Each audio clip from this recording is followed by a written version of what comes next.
Dean Martin walked into the Copa Room at the Sands Hotel on November 12, 1959, and saw three of his band members sitting in the service hallway. Not in the dressing room, not backstage, in the hallway, on the floor, like they were luggage. These weren't just any band members. These were world-class musicians, men who'd played with Count Basie, men who'd toured with Duke Ellington, men who could make a trumpet sing or a saxophone cry, men who'd been with Dean for 6 years. And they were sitting in a hallway because the hotel manager, a man named Clayton Morse, had just told them they couldn't use the same dressing room as the white musicians, couldn't eat in the hotel restaurant, couldn't walk through the casino, couldn't even use the front entrance, because they were black. Dean Martin stood there for exactly 10 seconds. Then he turned around, walked straight to Clayton Morse's office, and did something that almost destroyed his career but changed Las Vegas forever. What happened in the next 48 hours didn't just end one man's career. It rewrote the rules of an entire city. And Frank Sinatra watched the whole thing and said Dean Martin just became the most dangerous man in Vegas. Let me take you back. November 1959. Las Vegas was booming. The Sands Hotel was the crown jewel of the Strip. The Rat Pack was just forming. Frank Sinatra, Dean Martin, Sammy Davis Jr., Peter Lawford, Joey Bishop. They were the biggest thing in entertainment. But Vegas in 1959 had a dirty secret. Well, not really a secret. Everyone knew. They just didn't talk about it. If you were black, you could perform in Vegas. You could sing. You could dance. You could make white people laugh and applaud. But you couldn't stay in the hotels where you performed. Couldn't eat in the restaurants. Couldn't gamble in the casinos. Couldn't swim in the pools. Sammy Davis Jr. was selling out shows at the Sands every night. Standing ovations, rave reviews. Then he'd finish his set and have to leave through the kitchen.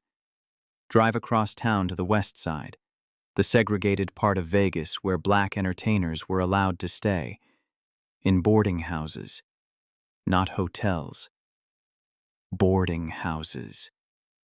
Dean Martin had been watching this for years, hating it, but not knowing what to do about it. Because in 1959, you didn't fight the system. The system was bigger than you. The system always won. Dean's band was integrated, had been since 1953. He had 3 black musicians, trumpet player Marcus Williams, saxophonist James J.T. Turner, and bassist Raymond Cole. They were family. They'd been on the road together for 6 years, traveled in the same bus, ate at the same diners, stayed in the same motels, when they could find ones that would take them.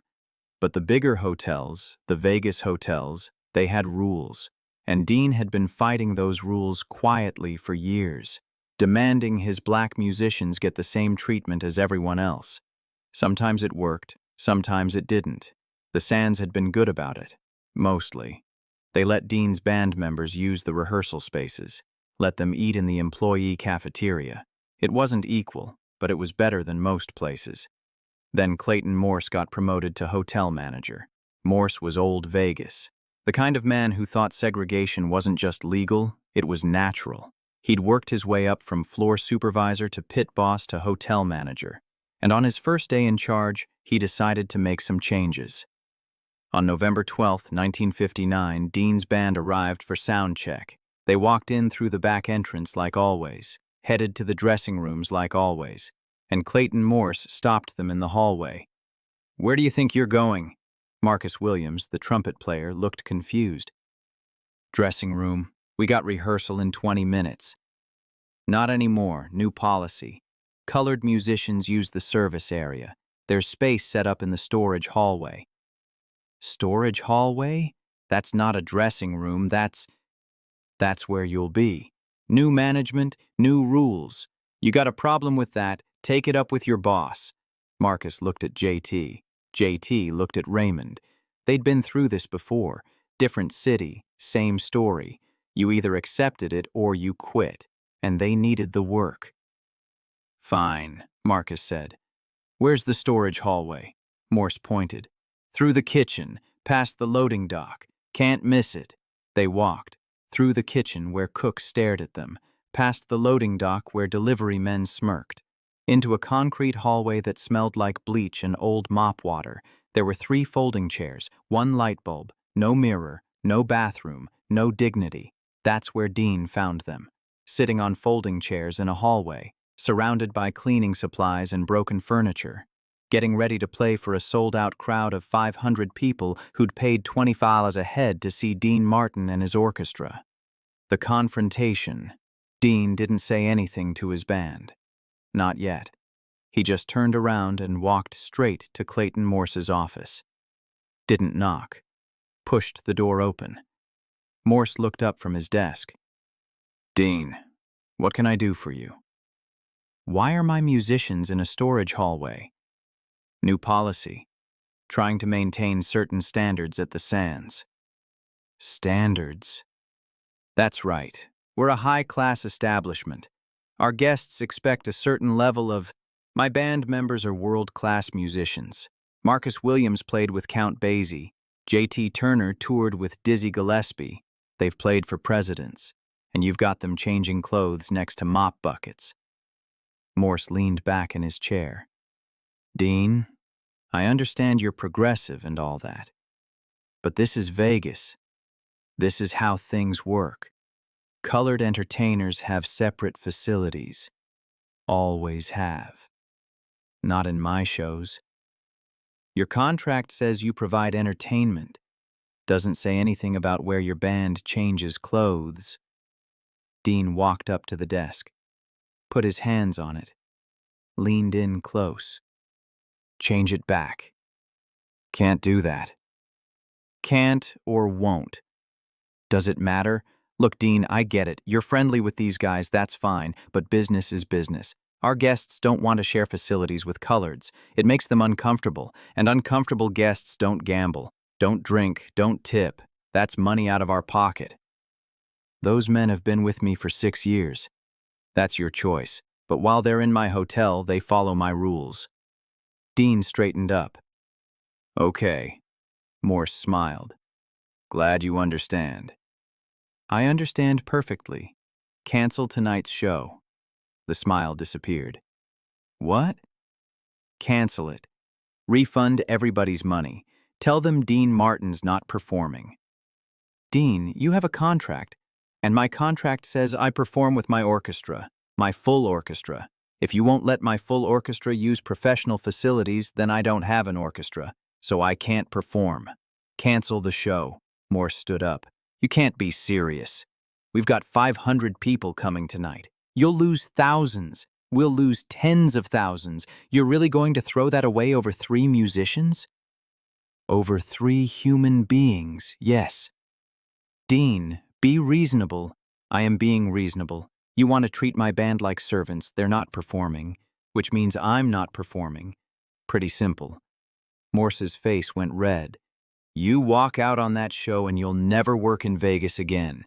I'll make sure of it. I know every hotel manager on this strip. 1 phone call and you're done." Dean headed for the door. "Then I guess I'm done." Wait. Morse held up his hand. "Let's not be hasty. Maybe we can work something out." "There's nothing to work out. My band uses the same facilities as everyone else. Same dressing rooms, same entrances, same everything. Or I walk." "I can't do that. The other guests, I don't care about the other guests. I care about my band. You got until 6 o'clock to decide. Either they're treated like professionals or I'm gone." Dean walked out, closed the door, went straight to the payphone in the lobby and called Frank Sinatra. The plan. Frank picked up on the second ring. "Yeah." "Frank, it's Dean. I need your help." "What's wrong?" Dean explained. "The hallway, the folding chairs, Clayton Morse's new policy, his ultimatum." Frank was quiet for a moment. "You really gonna walk?" "Yeah." "He won't. These guys never do. They don't change because it's right. They only change when it costs them money. So let's make it cost them money." "You know what that means?" Morse isn't bluffing. He's got connections. He can blackball you from every major hotel." "I know." You could lose everything: your residency, your reputation, your career in Vegas. I know. Another pause. Then Frank said something Dean didn't expect. What do you need me to do? You're not going to try to talk me out of it? Hell no. I'm going to help you. What's the plan? I don't have a plan. I'm just walking. Then you're doing it wrong. You don't just walk. You make it mean something. You make it hurt. You make it so they can't ignore it. How? We go together. Me, you, Sammy. We all walk. Same demand. Integrated facilities or we're out. Not just you, all of us. The whole rat pack. Let's see Morse explain to his bosses why he lost the 3 biggest acts in Vegas over 3 dressing rooms. Dean smiled for the first time that day. You'd do that? Dean, I've been waiting for someone to have the guts to do this. Watching Sammy get treated like garbage after he packs their showrooms every night makes me sick. This ends now. We end it together. Sammy's gonna lose work too. Sammy's gonna be fine. He's been fighting this his whole life. Trust me, he'll jump at the chance to actually do something about it. Frank was right. Dean called Sammy next, explained the situation. Sammy didn't even hesitate. I'm in. When do we walk? Tonight, 6 o'clock, if Morse doesn't change the policy. At 5:45 p.m., Dean, Frank, and Sammy walked into Clayton Morse's office together. Morse looked up and his face went pale. Gentlemen, what can I do for you? Frank spoke first. You got Dean's message? I did. And I think we can reach a compromise. No compromise. Yes or no? Do black musicians and performers get the same facilities as white musicians and performers? Frank, it's not that simple. It is that simple. Yes or no? Morse looked at the 3 of them. Dean Martin, Frank Sinatra, Sammy Davis Jr., the 3 biggest draws in Vegas, standing in his office, united. If I say no, we walk, all of us, tonight, and we make sure every newspaper in America knows why. You're bluffing. Sammy stepped forward. Try us. Morse picked up his phone. Let me call my boss. You got 5 minutes, Frank said. Morse dialed, spoke quietly, hung up, dialed again. More quiet conversation, hung up, looked at them. Fine. Effective immediately, all performers and musicians at the Sands Hotel will have access to the same facilities regardless of race. Happy? Not quite, Dean said. Put it in writing, a new policy. Post it in every employee area. And it's not just the Sands. We perform as a group. We want the same policy at every hotel we play. I can't control other hotels. Then we'll have this same conversation at every hotel. And we'll walk from every hotel that says no. Your choice. Be the first hotel to do the right thing, or be the last hotel standing after we're done. Morse stared at them. Beaten. I'll have the paperwork drawn up. Tonight, Frank said.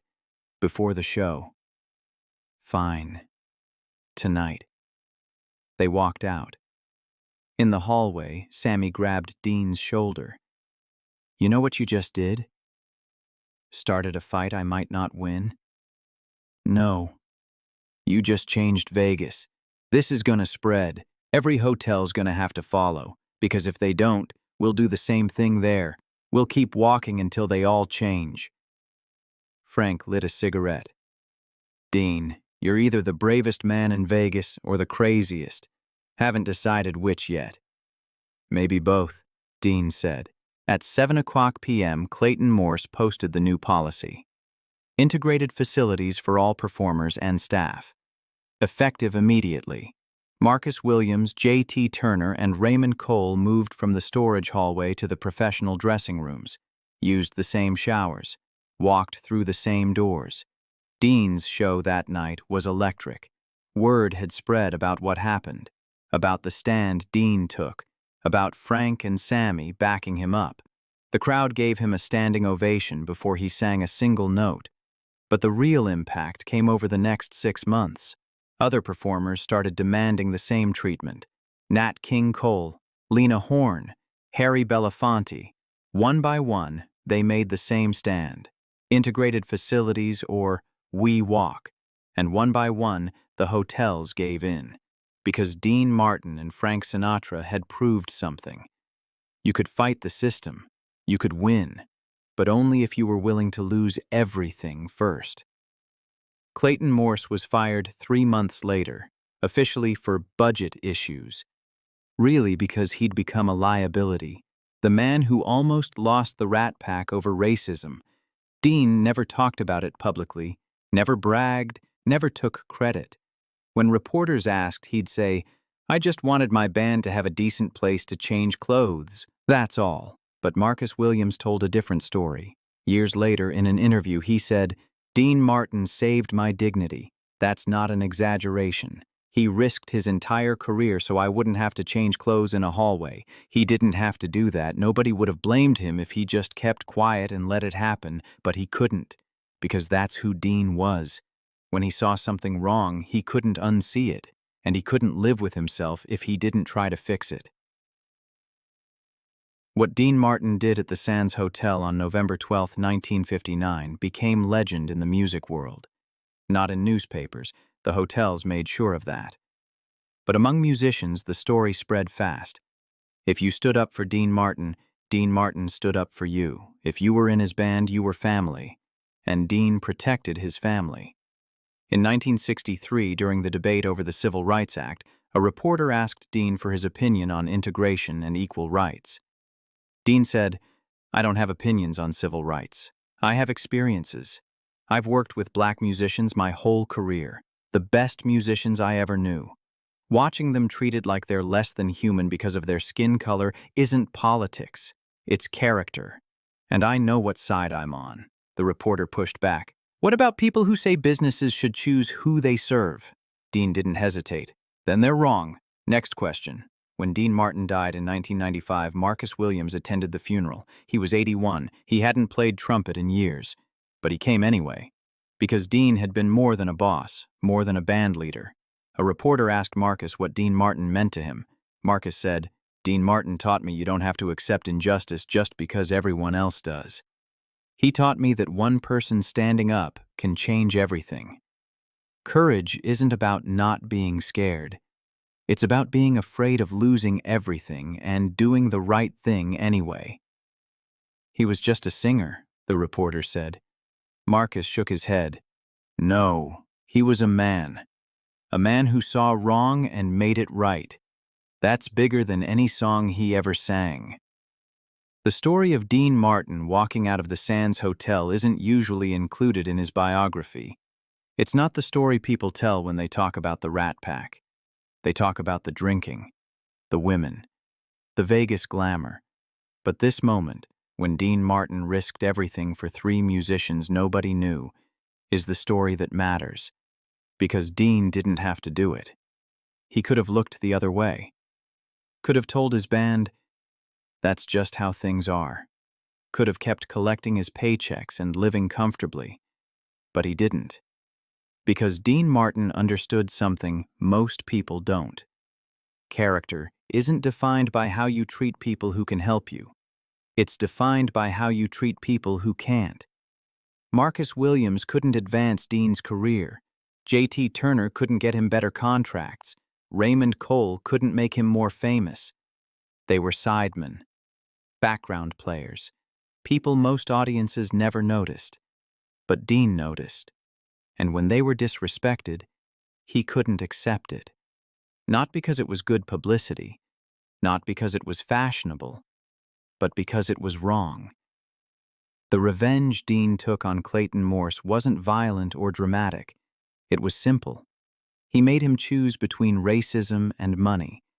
And when racism lost, Dean made sure everyone saw that it could lose. That was the point.